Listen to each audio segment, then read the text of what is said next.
हमसे पूछे जाने वाला सबसे ज़्यादा कमेंट में यही क्वेश्चन रहता है कि आपकी क्रीम बिल्कुल स्मूथ कैसे रहती है। आप पंखे के नीचे काम करती हैं फिर भी। तो आप यहाँ पर देखिए, आज आप लोगों को क्लियर कर रहे हैं, सारा कुछ हम आपको डिटेल में बताते हैं। और अब से एक नया सीरीज़ शुरू कर रहे हैं कि आप लोगों का जो भी कमेंट रहेगा तो हम उसका आंसर वीडियो के थ्रू दे दिया करेंगे। मीन्स उस पर वीडियो बनाकर आप लोगों के लिए लाया करेंगे, जिससे कि आप लोगों के पूरे डाउट क्लियर हो जाए। तो यहाँ पर आप देखिए कि केक के लिए क्रीम बीट करना था, तो हम सोचे कि चलो वीडियो बना देते हैं। बहुत सारा कमेंट आया हुआ था, तो क्रीम पर बनाने की तो वीडियो बहुत सारी चैनल पे अपलोड हम किए हुए हैं। तो यहाँ पर हम आपको और भी ट्रिक एंड टिप्स सारा कुछ दे देते हैं। तो एक डब्बा में हम क्रीम को रख लिए थे। ये नॉन डेयरी व्हिपिंग क्रीम है, तो पैकेट से निकाल कर हम ऐसे डब्बा में भर लेते हैं। अब आप यहाँ पर ध्यान दीजिए कि क्रीम बिल्कुल हम दूध के जैसा लिए हैं, आपको दिखा रहे हैं हम, बिल्कुल है ना, बिल्कुल लिक्विडी फॉर्म में। तो क्रीम आपका ऐसे ही रहना चाहिए, लेकिन बिल्कुल ठंडा होना चाहिए। सबसे पहला टिप यहीं पर आप इसको नोट कर लीजिए। ये आप अगर काम कर लिए तो आपकी क्रीम बिल्कुल परफेक्ट बनेगी। तो देखिए आपको कैसे दिखा रहे हैं, एक भी यहाँ पर आइस का नहीं है। यहाँ पर जो क्रीम आइस फॉर्म में आ जाती है ना, उस तरीके का बिल्कुल भी नहीं है। तो ये चीज़ आप ध्यान दीजिएगा। देखिए यहाँ पर है ना, तो हम क्या कर किए थे कि फ्रीजर से डब्बा निकाल दिए थे और 2 मिनट के लिए बाहर रखे थे। इतनी गर्मी है यहाँ पटना में कि क्रीम तो 2 मिनट में मेल्ट होने लगती है। और अब चलिए इसका हम प्रोसेस आपको पूरा दिखाते हैं, जिससे आपकी क्रीम भी बहुत ज़्यादा शाइनी हो और एकदम स्मूथ बने। तो यहाँ पर आपको क्रीम बीट करने के लिए सबसे पहले ये बीटर होना ज़रूरी है। अगर आप हाथों से बीट करते हैं तो आपके हाथों में बहुत दर्द होगा और क्रीम भी अच्छे से बीट नहीं हो पाएगी।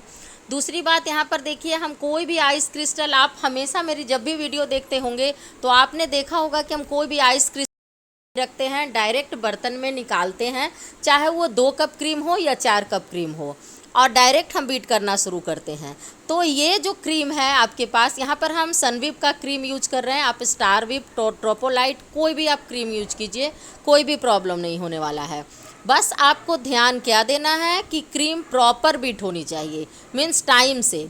तो यहाँ पर हम एक स्पीड पर पहले बीट कर रहे हैं। लोग गलती यहाँ पर आप ये करते हैं कि आपको लगता है कि क्रीम को एक बार में हम बीट कर दें तेज़ी से, रेगुलर, जैसे बटन है यहाँ, मेरा स्पीड है 3 तक, तो हम 3 स्पीड पे एक बार बीट कर दें, बीट हो जाएगी। लेकिन उसके बाद क्या होगा कि थोड़ी देर में मेल्ट हो जाएगी, क्रीम स्मूथ भी नहीं रहेगी।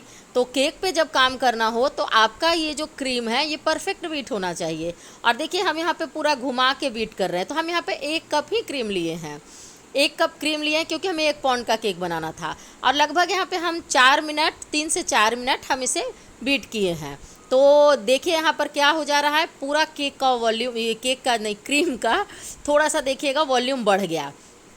जब भी आप बीट कीजिएगा ना तो आपका क्रीम धीरे धीरे इस तरीके से देखिए झाग जैसा होगा और पूरा बढ़ जाएगा। तो ये प्रोसेस करना आपको सबसे ज़्यादा ज़रूरी है। आप पंखे के नीचे काम कीजिए, एसी में काम कीजिए, उससे कोई मतलब नहीं है। हाँ, थोड़ा सा अगर एसी में काम करते हैं तो क्रीम को ठंडक मिलते रहती है, तो वो ज़्यादा स्टिफ रहती है। अब पंखे से क्या होता है ना कि क्रीम ड्राई होने का डर रहता है। तो दूसरी बात कि क्रीम को ओवर बीप भी नहीं करना है। और हम पंखे के नीचे काम करते हैं, तो ऐसा नहीं है कि आप देखते हैं वीडियो, अगर रेगुलर आप मेरी वीडियो देखते हैं तो आप देखते होंगे कि हम एक ही साथ लेके बैठते हैं और एक ही बार केक बनाते हैं। ये नहीं कि थोड़ा सा निकाले फ्रिज से और रख दिए, बिल्कुल नहीं। तो वैसा आप काम करते रहिएगा ना तो आपको समझ में आते चला जाएगा। अब क्रीम को ओवर बीप बिल्कुल भी नहीं करना है, उससे भी हमारी क्रीम क्या ऊपर से शाइन नहीं लगेगी, फटी फटी लगेगी। तो यहाँ पे हमें थोड़ा सा एसेंस डालना था, चॉकलेट केक के लिए बना रहे थे तो हल्का सा हमें डालना था, तो हम हल्का सा यहाँ पे एसेंस डाल दिए। आपको जो भी फ्लेवर का मन हो आप डाल सकते हैं, बाद में भी डाल सकते हैं। तो हम यहाँ पर सिर्फ एक ही केक के लिए बना रहे थे, तो हम डायरेक्ट यहाँ पे एसेंस का यूज कर लिए हैं। नहीं तो हम सिर्फ क्रीम बीप करके रखते हैं, एसेंस का यूज नहीं करते हैं, जब केक बनाते हैं तो डालते हैं। तो यहाँ पर आपको ध्यान क्या देना है कि एक स्पीड से आपको बीप करनी है। और देखिए पंखा भी चल रहा है, ये भी हम बता रहे हैं।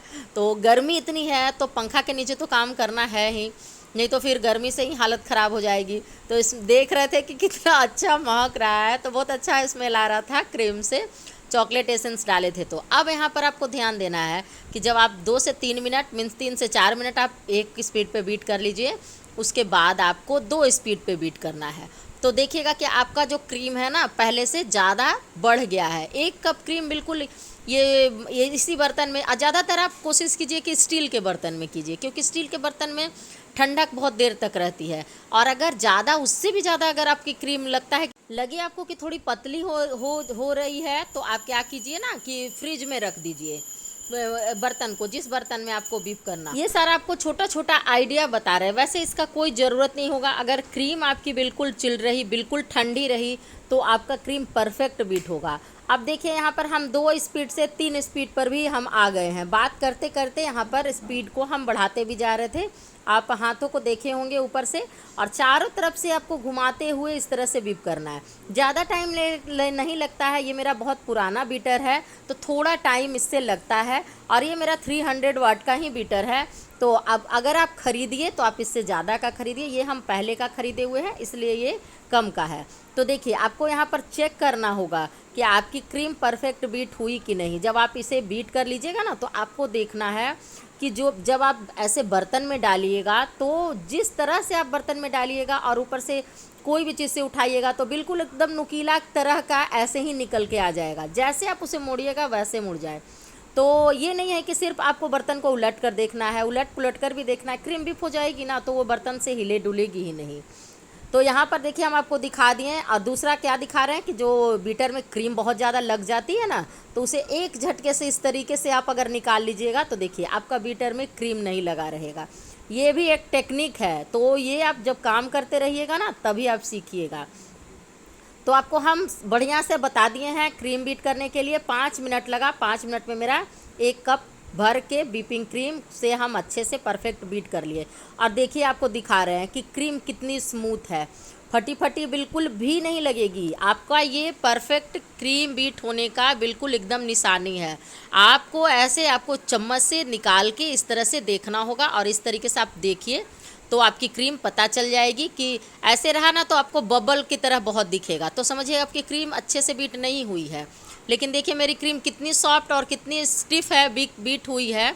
आपको दिखाएं हम यहाँ पर, ये जो जिससे हम उठा रहे हैं उससे उठाकर भी आपको दिखा रहे हैं, और हटा के भी आपको दिखाएं, तो वहाँ पर बिल्कुल स्मूथ से थी। तो वीडियो को देखिएगा, समझिएगा, सीखिएगा। छोटा छोटा टिप्स एंड ट्रिक बताते हैं, हम लोग घर में काम करते हैं, बनाते बनाते सीखे हैं। तो आप लोगों के लिए जो एक्सपीरियंस है, बहुत ज़्यादा एक्सपीरियंस इसलिए हुआ है क्योंकि हर समय जब काम करते हैं ना, तो हर बार काम करते हैं उससे सीखते हैं कि ये मेरी गलती हुई, तो ये गलती भी आपको बताते हैं। तो इसलिए इसके लिए आपको वीडियो देखना ज़रूरी है कि क्रीम कैसे बीट होती है। ऐसा नहीं है कि आप क्रीम देख लें कि चलो 1 2 3 स्पीड पर हो गया तो ले ले। मेरी बेटी बोल रही है कि थोड़ा सा तो दे दो टेस्ट करने के लिए। वैसे वो मांगती नहीं है जल्दी, लेकिन आज मांगी थी तो हम दे दिए। तो उम्मीद है आपको ये वीडियो से बहुत हेल्प मिली होगी।